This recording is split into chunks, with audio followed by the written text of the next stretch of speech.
Hello, we are reading a chapter from the Silmarillion, which is an intense chapter. It is called The Return of the Noldor. No, of the Return of the Noldor, excuse me. And it's so weird coming back to read the Silmarillion a second time, because in hindsight, I think the most enjoyable chapters are probably the very early fissures that are put between the Noldor. So like that would really be like Morgoth coming back to Aman and the initial breaking down of relationships between the sons of Finwë. And oh god, it's going to take so long to not say Finwë. It is hard. It's like saying Eriador and not Eriador every time. There are of course some really beautiful lines in this particular chapter. I think everyone reading this would absolutely love this line. The Noldor, this is during the Battle of the Stars, which is the second one of the great battles of Beleriand. The Noldor, outnumbered and taken at unawares, were yet swiftly victorious, for the light of Aman was not yet dimmed in their eyes, and they were strong and swift and deadly in anger, and their swords were long and terrible. Well, I mean, I think the nicest part of that is just that the light was not yet dimmed in their eyes, and just the metaphor to kind of saying like the hope had not yet dimmed. It's not actually referring to hope, I think, here. It truly is that they are more powerful of body because they've been exposed to the trees. But one can't help but think it's because also they had a lot of hope back then. There is a line that quickly follows that. So they win this fight, the battle under the stars, really well, really easily. It's just so funny that it almost feels like the battle could be a failure because Feanor dies at the end of it. But really his death is a reflection on his own like personal decisions and not the strength of the elves. But yeah, there's a line here that says, "Evil indeed were the tidings that came at last to Angband, and Morgoth was dismayed." So this is because basically what has happened is, and everyone would have laughed at this as well, 10 days that battle lasted, and from it returned of all the hosts that he had prepared for the conquest of Beleriand, no more than a handful of leaves. It's just like, you kind of get the image of like tumbleweed. He's just like, where is everyone? And getting nothing but his own echoes back. But it's just interesting how it says, "Evil indeed were the tidings that came at last to Angband." So what do you mean evil were the tidings, in that it was evil because all of his orcs were destroyed? I just don't quite understand the context of this, because from Morgoth's point of view, are we using the word evil in a different context? Wouldn't you say just grim were the tidings that came back to Angband? Like, I guess evil doesn't think it's evil. So from Morgoth's perspective, only getting some leaves back from his entire army must be evil. Anyway, weird wording. Also of note, and these are the little things that you pick up on a second read through. Although, like, yeah, reading it a second time is definitely just like weightier, because there's that constant like knowledge of what's yet to come, and that bittersweet feeling as you're reading. One thing I didn't pick up was that basically Morgoth didn't really know straight away that Feanor had gone and killed himself. No, Feanor didn't kill himself. That Feanor had put himself in a position that was very, very dangerous and did result in his own death. And I actually feel like Feanor, in his wrath against the enemy, would not halt, but pressed on behind the remnant of the orcs, the leaves, thinking to come at Morgoth himself, and he laughed aloud as he wielded his sword, rejoicing that he had dared the wrath of the Valar. I don't know if I blame Feanor for doing this, even though it was stupid, but as we're about to see, as soon as Fingolfin arrives back in Beleriand, the first thing he does is go straight to the doors or the gates of Thangorodrim and bang on it really hard. Like, that's like kind of a very similar reflection there. Tolkien is literally just the worst. Spoiler. But at last he was smitten to the ground by Gothmog, whom Ecthelion after slew in Gondolin. Come on. Don't say that. The death of Feanor does seem quite sudden and like an anticlimax in many ways. Thus ended the mightiest of the Noldor. His likeness has never again peered in ardour, neither has his spirit left the hall of Mandos. I would compare this to the death of Finrod, because I think there are very few characters that we know what happens to them directly after death. I think we have to put an exception of Beren and Luthien in that. But in terms of just the elves, like the Noldor elves, really the only other one that I think this is mentioned is Finrod, who as soon as he dies, Tolkien immediately says, don't worry, he's reborn really quickly. Okay. Whereas with Feanor, it's just like, I just want to make sure everyone knows it. He is dead, gone. Not like, that is it. Full stop, period, ain't coming back. And it's the contrast between that. It's just like, quite funny really. Aww. Another thing that I just forgot was like having the perspective of the,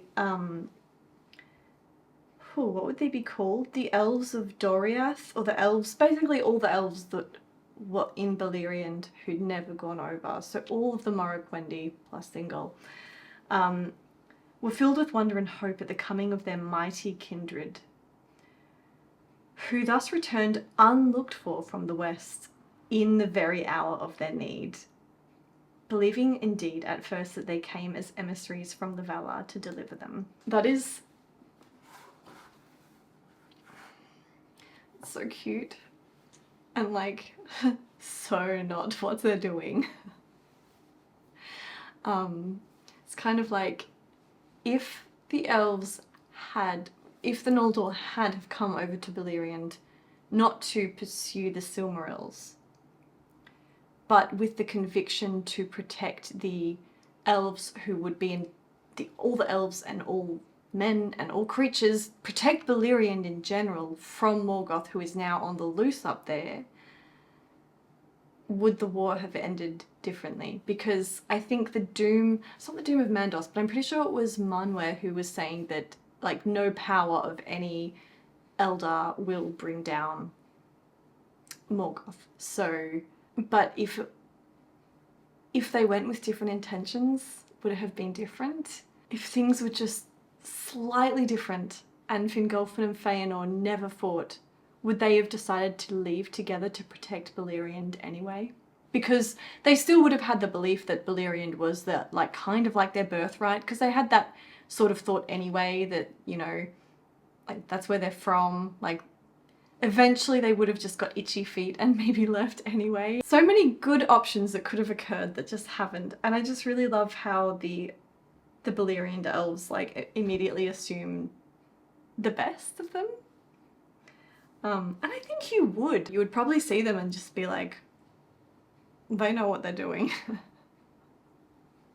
Leave them to it. The second really crazy thing is Maedhros getting taken by Morgoth, and I always knew this was coming because one of the few stories that I've always known about the Silmarillion was the story of Fingon rescuing Maedhros, because it's my friend's favourite story, and she told me the whole thing just out of context, which is great. Now I know what she's talking about. These are the conversations that you have at a cafe with your friend after work. I just feel like so this is the interesting point. Morgoth sent an embassy came to Feanor's sons from Morgoth, acknowledging defeat and offering terms even to the surrender of a Silmaril, of a single Silmaril. And that's even in the hour of Feanor's death. But I don't think Morgoth knew that Feanor was dead at the time, because it says that, yet cause he had for great joy, though it was hidden from him for a while. It's unclear, maybe Morgoth didn't know about Feanor's death at this time when he sent out that party to pretend to surrender to the Sons of Feanor. or partially surrender. Because Morgoth has gotten back his handful of leaves, hasn't yet heard potentially of Feanor's death, sends out this party. It could be that he's genuinely like partially like, wow, this is not great. He never obviously had an intention to actually offer up a Silmaril, but he's probably just thinking, look, on the off chance that the elves are dumb enough to fall for that I'm not lying and that I have no ill intentions, I'll just send it out. I'll just ask for Maedhros to come pretty much alone and say that all great intentions, I'll surrender a Silmaril. They won't come. They won't fall for it. They would never fall for it. They might even send a few people like extra to scout about, but they'd never actually just send Maedhros with a few extra people, which is exactly what happens. I don't actually understand. I do. Look, they just really did underestimate. And each of them rock up with more than what was agreed, but whoever had the greater was going to win. And unfortunately the Balrogs were there as well, so Maedhros was indeed taken. And all his company was slain. Just find that so sad.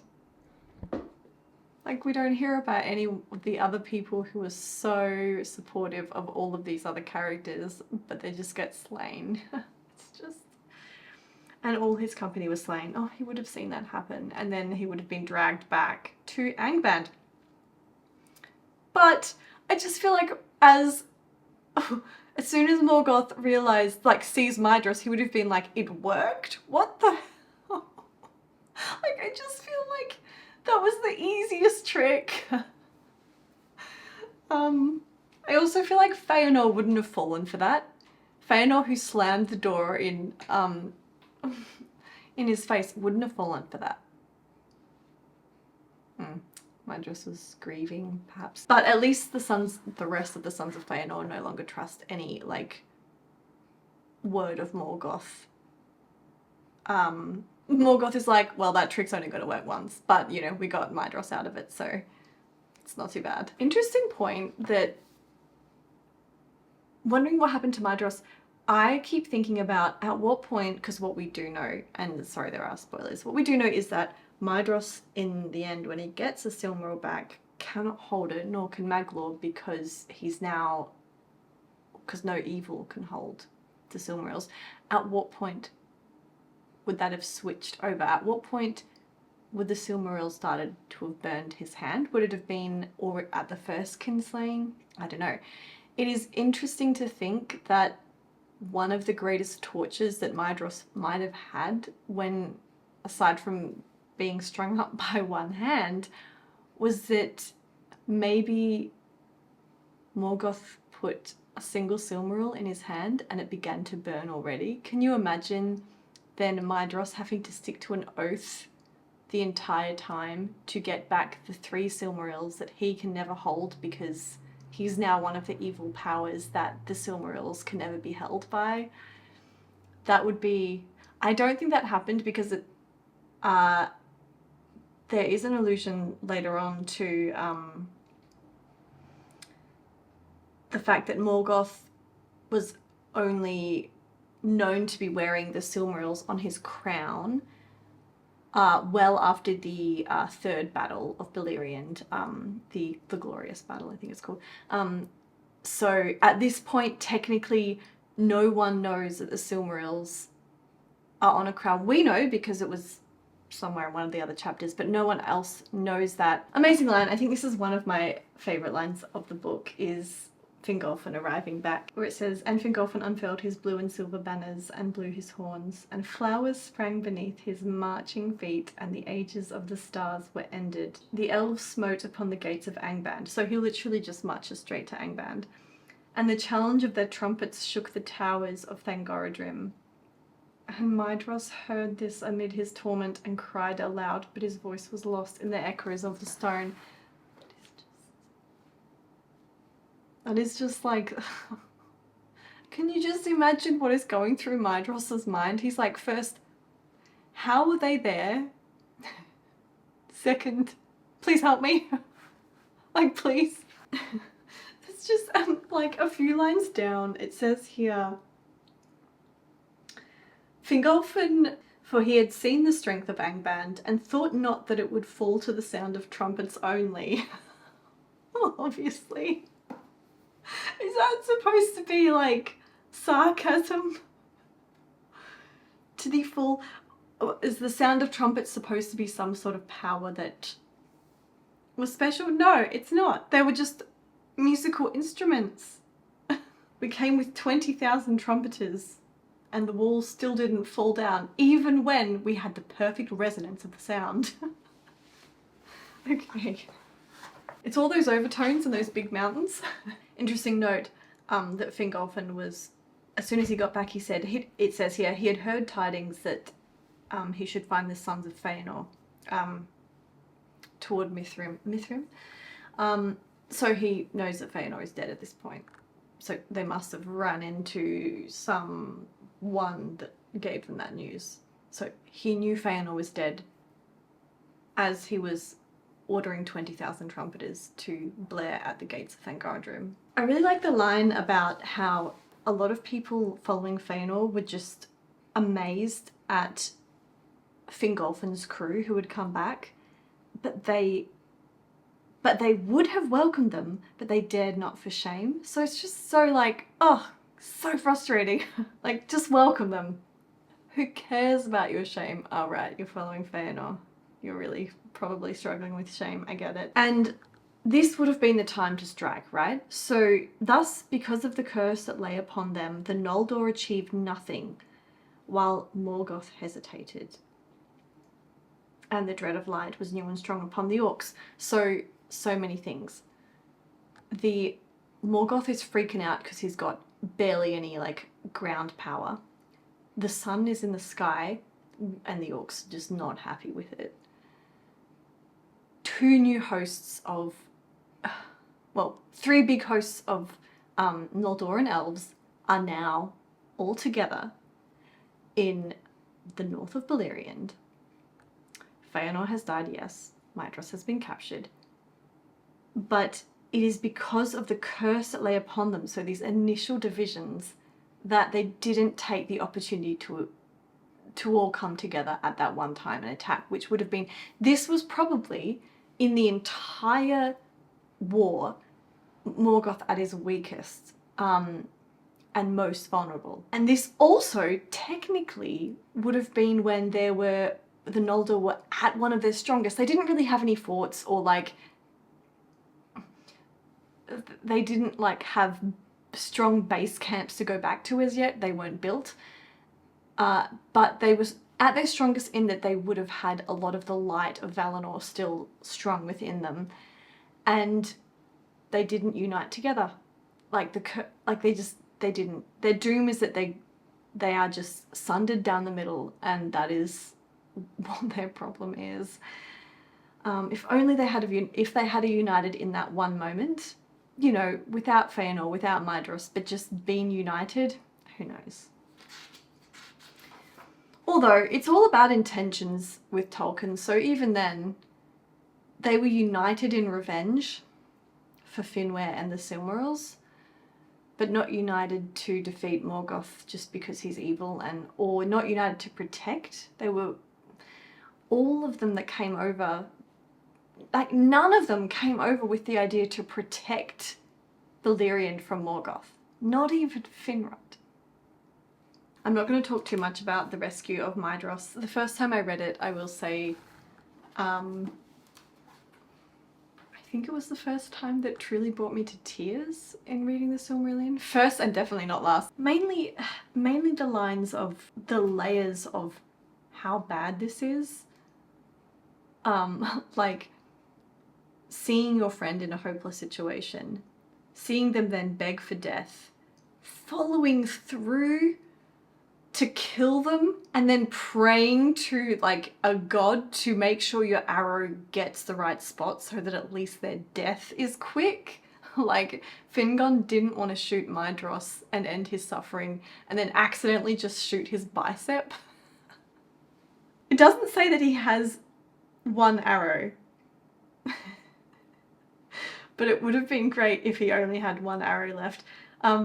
Even if he had 5 arrows left, he could easily miss 5 times. Can you imagine Maedhros just begging for death and he has 5 arrows embedded around him in the rock and he's just like, can you shoot straight? Seriously? Why is this so funny?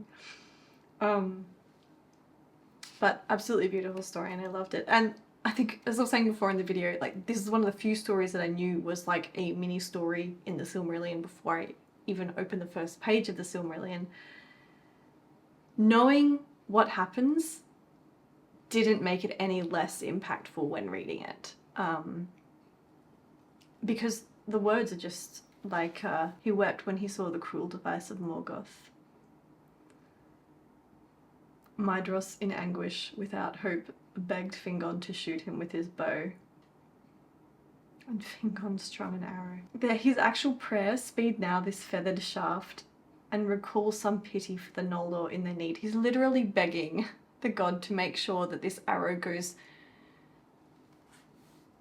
right into the correct place in his friend. Oh yeah, so I remembered reading this. Angband was the one who first went seemingly alone to meet Thingol. And they got along, but just neglected to tell Thingol of Alqualondre, which the reasoning here is that, but being true and wise-hearted and thinking all griefs now forgiven, he spoke no word concerning the kinslaying, nor of the manner of the exile of the Noldor and the oath of Feanor. I can imagine him not saying stuff about the Noldor and, the oath of Feanor and, you know, the lead up to the exile, but to neglect to tell the brother of the Lord of Alqualondre what happened, regardless of forgiveness, just seems like a massive oversight. Angband. I don't actually know if there's consequences to this. I can't remember. It's just such a... It's a decision. I 100% agree with Maedhros's conclusion that he came to after, so basically like the Dorthonians are like, it's fine, you can inhabit the north ends of Beleriand, that's all good. And Maedhros is kind of just like, well, thank you for the permission that we didn't need. Like, a king is he that can hold his own, or else his title is in vain. Like, what was he gonna do anyway? Thingol does but grant us lands where his power does not run. Indeed, Doriath alone would be his realm this day, but for the coming of the Noldor. So it's not like if the Noldor were here or not, he wouldn't have less or more lands because he still would have stayed in Doriath no matter what. But it just has that feeling of like when you were gonna clean your room, but then your mum comes in and says clean your room, and suddenly you're like, you don't want to clean your room on principle. It's kind of that feeling, like Maedhros is like, well, it's cool, we'll just settle up along the north area here. And then Thingol's like, yes, you have permission to do that. And it's just like, well, fuck you. But it's just the same kind of like reaction vibe. I totally get it. So what I was going to say before is that this whole time, during this whole chapter, which is a span of, I think I calculated 750 years, spans this chapter. In that time, we have 2 very important things to think about. One is that the elves, this was the whole siege of Angband at the time. So there was the battle of the Under the Stars, and then the Glorious Battle, or I think it was called the Glorious Battle. 2 battles that the elves completely dominated. And in between that time, they were expanding their realms. They had the, what was the name of that? The Great Feast. The Feast of Reuniting. During this time, during the Siege of Angband, in this 500 to 750 year period, where Morgoth was still at his weakest, the elves, in this time, it's so tempting to think, why didn't they do more? Why weren't they doing more? And it truly would have felt to them aside from the death of Feanor, but everything else has been a victory. And Feanor's death is, as I said, a reflection of his own decisions and not the weakness of the elves when they arrived. Not like a failing of their armies. They got Maedhros back, they've united together, they've got permission from Thingol. Finrod is going south and settling a whole area down in the southwest. And the second thing, and I'm just sort of thinking about this now, putting the timelines together, is that it says here, though it slept now for a time, this is regarding the oath was quiescent for pretty much this whole time. And it just makes me think that maybe the oath was quiet when Morgoth is at his weakest, which is really inconvenient. It should be the other way around, that would be better. And then the oath became more urgent when Morgoth was getting more and more powerful, or when things were just getting more and more desperate, perhaps. If the oath had been very, very intense around this time of peace, this like half millennia plus of peace, I mean, maybe it would be different. No, it wouldn't have, okay? And indeed, they were followed after long years of peace, while their swords fenced Beleriand from the ruin of Morgoth, and his power was shut behind his gates. In those days there was joy beneath the new sun and moon, and the land was glad. So 20 years into Fingolfin coming back, they have the feast, and then another 30 years pass, then Turgon and Finrod bugger off and get the vision from Ulmo. I actually really like the little side story here. Fun fact, I don't know if anyone else laughed about this, but like Finrod had bought more treasures out of Tirion than any of the other princes of the Noldor. It's just such a random fact. It's not a competition, but I did bring the most jewels. Felagund, hewer of caves, and he bore that name thereafter until the end. That was the name the dwarves gave Finrod. I don't think it says it here in the actual Silmarillion text, but there was something about Finrod that was kind of cool in the War of the Jewels, in the Grey Annals, I should say. Yeah, it's here on page 38.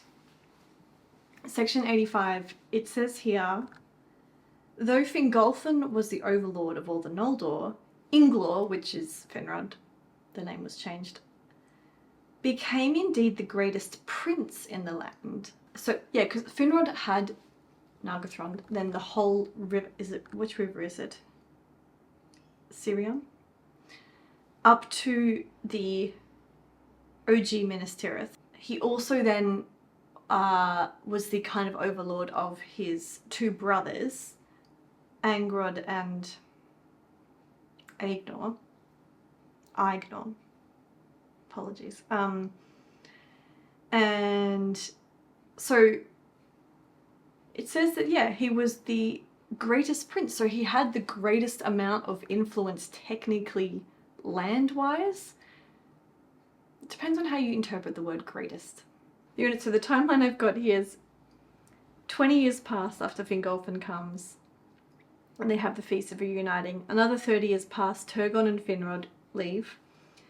And then it looks like there's 400 years that pass the Siege of Angband, and then you have the glorious battle. 100 years pass again, and there's another small battle which was once again not even worth mentioning, apparently because the orcs unaided were no match for the Noldor. Because I think Glaurung,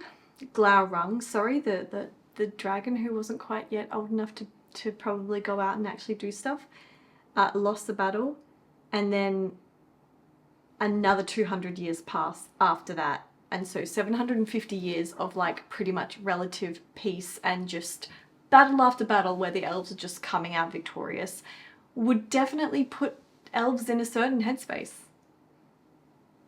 Right? They're just like, we're winning. Interesting to think about if Morgoth truly was losing these battles by accident and he thought he was going to win, or at least maybe the first one he truly thought that he was going to win that, but the next ones he would purposefully send things out that were not his full force, just to lull the elves into a sense of security.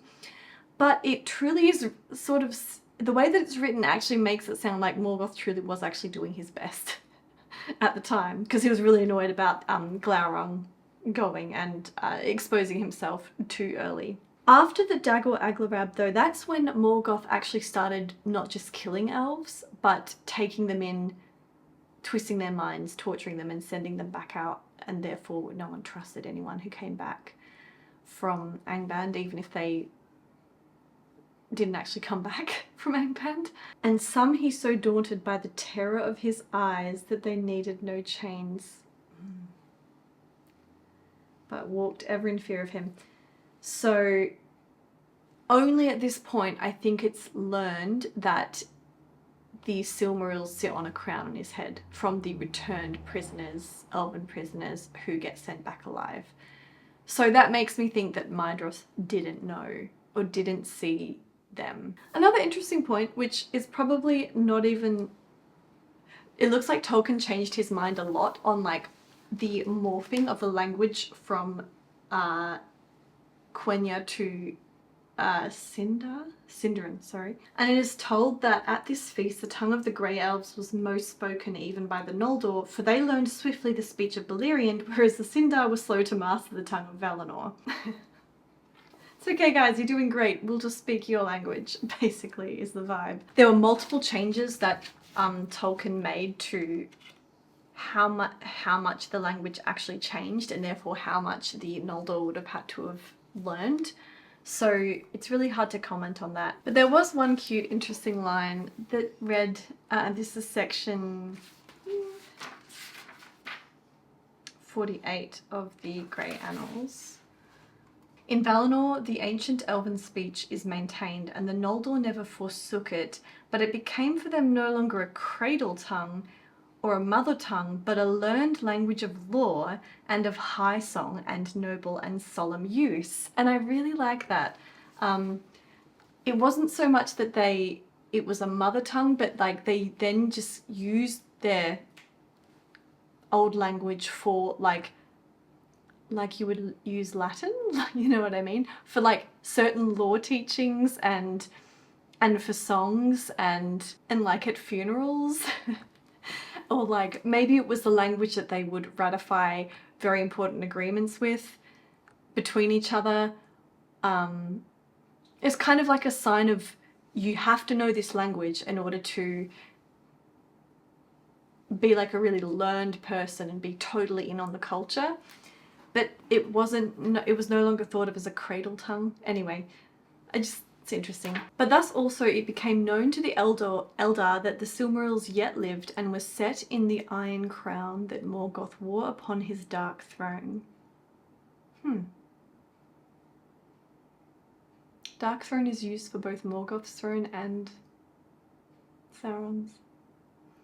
Well, Sauron uses it for himself. For the Noldor were a mighty race yet, and few of them could he so daunt that they would do his will, but escaping they became oft his deadliest foes. So this is implying here that the elves of Beleriand that he caught probably were easy to bend, but the Noldor, he just couldn't bend their wills as much or frighten them as much. But escaping they became oft his deadliest foes. Who escaped really, aside from Maeglin and Maedhros that we know of? Because Maedhros certainly became a deadly foe to him. Well, a foe, but Maeglin, no. Anyway, there's also just like a funny dispute that Tolkien had with himself, clearly. He was like, initially, Turgon takes 1/3 of the Noldor of Fingolfin's people and their wives, and then departs to make, or to build Gondolin, which was later changed to read that he gathered therefore many of his most skilled folk together and led them secretly to Gondolin, which makes a lot more sense. Leaving with 1/3 is just a lot. It almost feels like a betrayal. Did Fingolfin have any questions for his son? Taking 1/3 of people that he really would have needed?